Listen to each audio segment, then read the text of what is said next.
Hey, what's going on? Jim here. Listen, if you've been following me, we're at this lesson. Good for you. By now, you should know basic durations. You should be able to understand the difference between beat and rhythm, reading notes on the staff, bass and treble clef, certain symbols like repeat signs, and probably a few other things. But listen, good for you, because a lot of adult learners might take a huge break and then quit, or just quit at this point because it's too hard.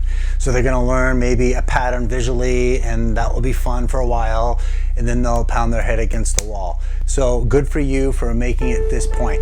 We're working out of Alfred, and we are on this series book, Alfred book 1, and we are looking at page 34, G major and D7 chords for the left hand. And some of the songs are doing that some adults might go, oh, I remember playing that long time ago, or I remember doing that as a kid. Listen, I need to say this too. Everyone starts at this point. Even if someone says, oh, I just want to be able to play some chords in a cool song, fine, if that's your goal. But if you want to be able to play songs and buy sheet music and learn how to play with technique that will help you, not hurt you, then you're doing yourself a favor by doing this foundation work. And I'll say this again, it's worth repeating. So many teachers have seen this too. Many students get frustrated, then they have to go back to this camp. So everyone has to start somewhere. Don't think about flashiness, think about learning, okay? Or learningness. All right, enough of that. I just like to bring that up because this time of year, some start getting a little frustrated. We are at G major, and for reference, this is my middle C. And our G major, we have the GBD. As you can tell, they've written the notes head in. Speaking of which, I've had adult students who have a hard time at this point with naming notes. Just go back and do a little review. It's called the refresher for a reason. Not a big deal. Music is not just a one plane of motion. We don't just keep improving. It's a roller coaster ride. So enjoy the ups and downs. I'm gonna play. So we have our bass clef. So I'm looking at this exercise, and then you have to see how the fingers are going down, and some are staying the same. Some are going up, and then I'm right here, okay? And then back here, and then we repeat. 1, 2, 3, 4. 1, 2, 3, 4. 1, 2, 3, 4. All right, easy exercise. But I want to talk about this because this is what you don't learn in apps, and I have apps. I love technology, but this is really important for us teachers to share with you. When you're playing that G chord, notice what I do when I get to the D7. I don't twist. So my hand is in far enough. A lot of times beginners will do this, and then they'll kind of do this. So we have to be careful of that. Yes, we exaggerate. All right, I like humor. So you want to just make sure you can find the sweet spot where your hand is in the keys. Here and then here. Some students don't like counting at this point. They're just trying to get the finger position and get that comfortable. Totally fine. But I am kind of a rhythm beat guy where you want to be held accountable. But just getting this comfortable and knowing your hand position is everything. Now I'm going to go where it says play several times, and I am going to count out loud, so if you want to play with me or just watch. When I'm doing this, I'm thinking of not splatting. I'm thinking of putting the keys together. 3, 4, 1, 2, 3, 4, 1, 2, 3, 4, 1, 2, 3, 4, 1, 2. Let's repeat, and 1, 2, 3, 4, and 1, 2, 3, 4, and 1, 2, 3, 4, 1, 2, 3, 4, 1, 2, 3, 4. And then you want to do a quick note check. You should take the G chord and just spell it from bottom to top, GBD, and then also the F sharp CD, so you can see that. Get it in your brain. If you've been liking my lessons, please hit the like button. I appreciate it. The next one down, right about here. And by the way, you do see like a weird object there. That's just to hold the page down so everything behaves. It's a wood block. And we are going to start here like I was just saying. And it says play the exercise following times, several times. Very good to do. To save time, I'm going to go through it just once because I want to get into the cuckoo. So here I go. Ready, and 1, 2, 3, 4. 1, 2, 3, 4. 1, 2, 3, 4. 1, 2, 3, 4. And I'm going quicker because it's a lesson, it's YouTube and all that stuff. But go as slow as you want. Aim for quality. Preparation for the cuckoo. This is what I like about this book, and every method book should do this. Work on the preparation in regards to the harder stuff. In this case, I'm going to check my microphone. All right, we're good. It's behaving. I always have equipment that kind of works, but I'm working, so that's what matters. So we got G here, and then the second bar, 2, 3, third bar, 1, 2, 3, 4, 2, 3, 4, 1, 2, 3. Yes, I'm counting the 4 because, like I said, I'm working. They're also preparing you because the cuckoo is in 3/4, but I've been doing so much 4/4, I'm a bit cuckoo. So to keep things honest, 1, 2, 3, 1, 2, 3, 1, 2, 3, 1, 2, 3, 1, 2, 3. Learners, you can go 1, 2, 3, 1. We're just trying to coordinate what's happening with these hands. There's a reason why this page is redundant with these chords, because there's a lot going down, and we're also hoping that we're just looking at the music, right? We shouldn't have to do this all the time. So just make sure you can feel the fingers playing the G, the B, the D. I just played it broken, and then playing that D7, we call it, F sharp, C, D, like this. And then we're going to get into the cuckoo, and I'm going to play it for you, not too fast. But some of my students will be like, well, Jim, what is happily? What kind of speed is that? I always go on the slower side because we're learning, but the goal of happily tune is probably anywhere between like 100, 120. It's not like crazy speed fast.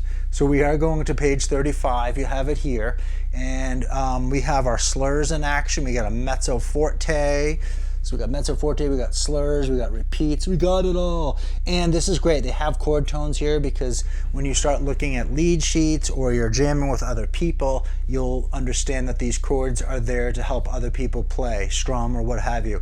In your case, the chords are written out.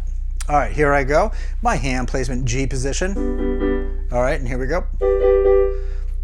Learners, if you need to, you can do one hand at a time, but we're going to get right into it.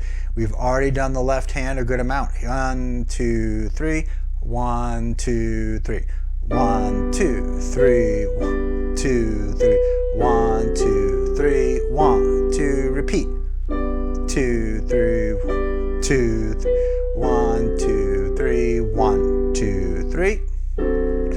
3. 1, 2, 3.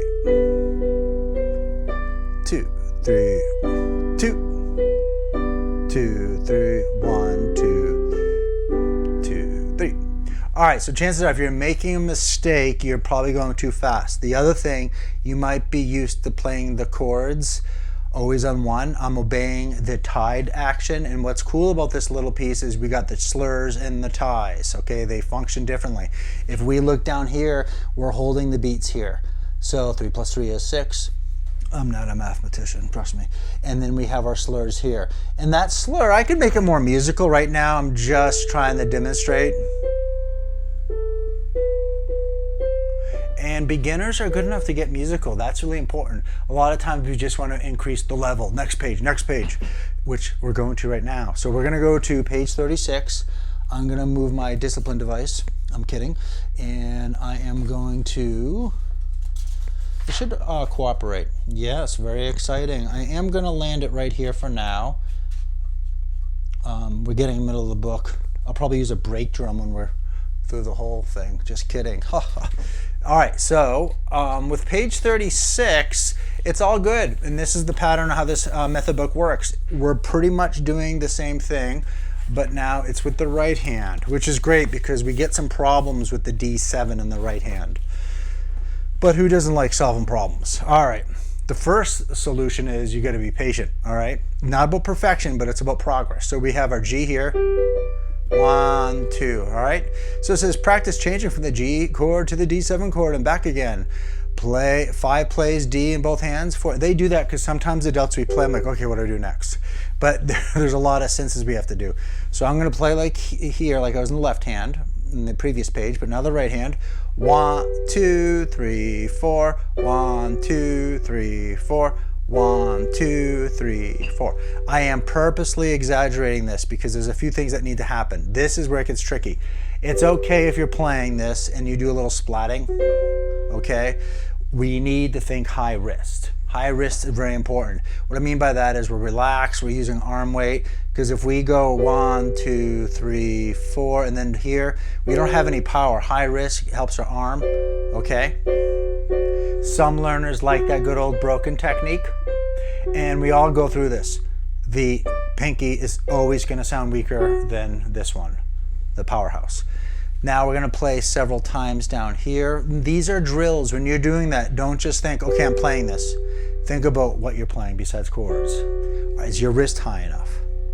Are you locked in with the tempo? Everyone's coming from different places musically. 2, 3, 4. 1, 2, 3, 4. Those who are super observant, I'm not sure always us YouTube viewers, I watch YouTube too. I don't know if you guys caught this, but I purposely played like this and then I went in.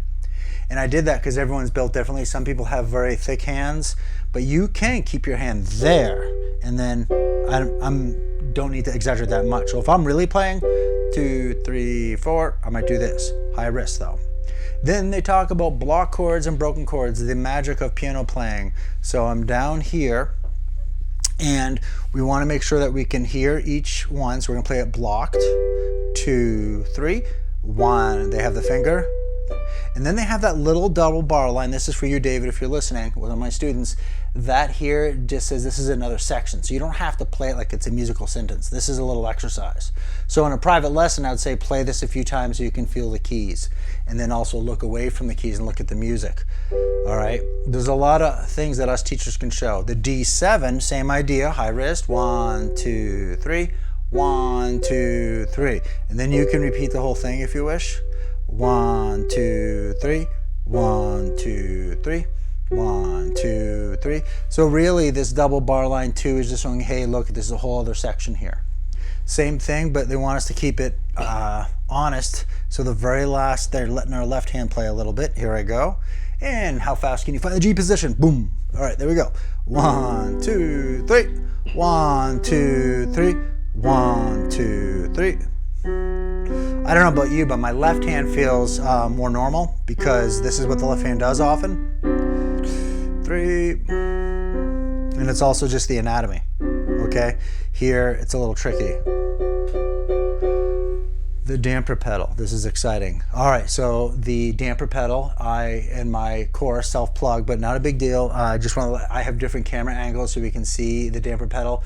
We're looking at this page 37, and we're thinking this pedal here, also the sustain pedal. The pedal is a huge animal, and I have found if you're just getting into it, if you think too much, it can get tricky. So we're gonna just practice with G position. We're just gonna, the foot's down, I promise. 1, 2, 3, 1, 2, 3, 1, 2, 3, 1, 2, 3, and just listen to all the overtones. It's all sustaining. Pick it up, it's done.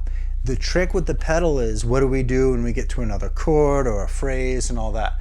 Big stuff. A few things you could do is start playing your warm-ups. If you do your 5-finger warm-up with the pedal and then without the pedal. But be cognizant, really listen to your sound. Now I'm going to try the pedal, but when I go back down, I'm going to pedal up. So it's right before I get to that C, the foot lifts up. So make it simple and make it fun. Don't get in the habit of playing legato by just stepping on the gas, okay? I'm gonna go ahead and demonstrate this one, and if you notice, the pedal's down, and then the next and then after that, 4 bars later, I have to pick up the pedal. And this is a very common pedal here. So that's a retake, we lift it up, or in this case, they say pedal up. And what will happen, and it's perfectly normal, and if you've known me now, I don't really like to say the word normal because we don't know what that is, but when you have the pedal up, you're thinking beats, you're thinking hands, you're just like, it's normal to get caught up. So I'm gonna go through it slow like I'm a learner, and I've been taking lessons for a little bit, so this is my game plan. 1, 2, 3, 1, 2, 3, 1. I can do this. This is easy. Oh no, no change. Pedal change. 1. If you have a little break, a little buffer time, that's okay. Then the goal will be to try to understand. I'm going to start from here, and then you're going to get 1, 2, 3, 1, 2, 3, 1. So you have to get used to that pedal lifting up right before you play.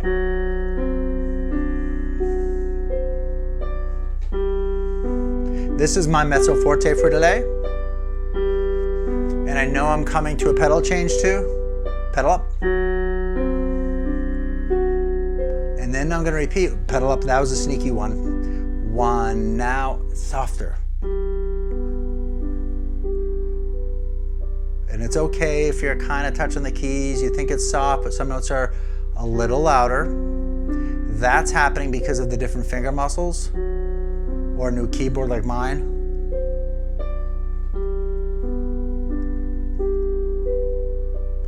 And then I have a quick dynamic conversation. Pedal up. Thinking ahead, pedal up. You can add in too if you like in the comments if you have any pedal, I don't want to say nightmares, but what do I want to say? Pedal challenges. So about dynamics, if you're playing on an electric keyboard that might be entry level, but it's touch sensitive and you do have a pedal, some learners benefit having the keyboard all the way up, especially if you're doing dynamics. And this is not to drive your family, friends, or neighbors crazy. It's just that some keyboards, when they are all the way up, you can really maximize the dynamics. This one, I find it at noon, it's pretty good. And you want to just touch the sensitivity. This is what makes this instrument sing. A big part of it is dynamics. That's one of the inflections, because it's just a cold key making sound. All right, happy practicing. I am enjoying these series. I'm putting a lot of ideas together, and I hope everyone's doing well. Keep playing. Bye-bye.